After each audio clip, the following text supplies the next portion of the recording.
Politicians have to make compromises, and therefore most of them can be accused of flip-flopping from time to time.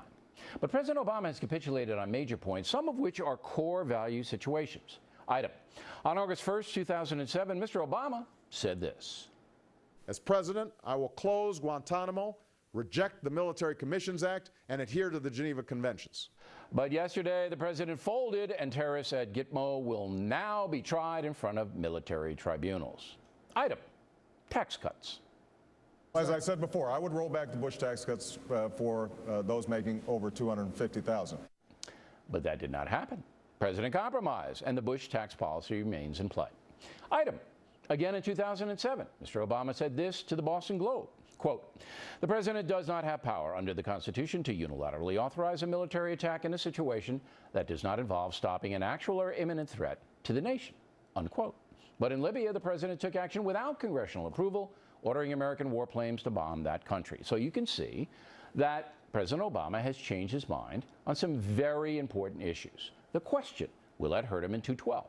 If you want a good laugh, read the editorials in the New York Times and Wall Street Journal today on the Gitmo situation. The Times is crushed, the Journal elated.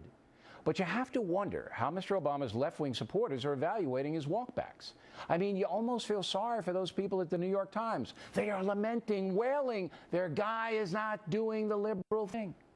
If Obamacare is thrown out, the left will have pretty much lost everything. The why behind all this is that President Obama badly underestimated the American public. We are a center-right nation. Most of us want a tough policy against terrorists. We want lower taxes for everybody. And we want a president who will stand up for American exceptionalism. If Mr. Obama can read the polls, he has to understand that. His policy of civilian trials for terrorists, rejected by most Americans. His spending policies, rejected. His tax to risk mantra, rejected. And his contradictory foreign policy has confused many Americans. If Mr. Obama wants to be reelected, he has to get on the right side of the folks. That's why he has reversed course. That's why the terrorists will now be dealt with by the military.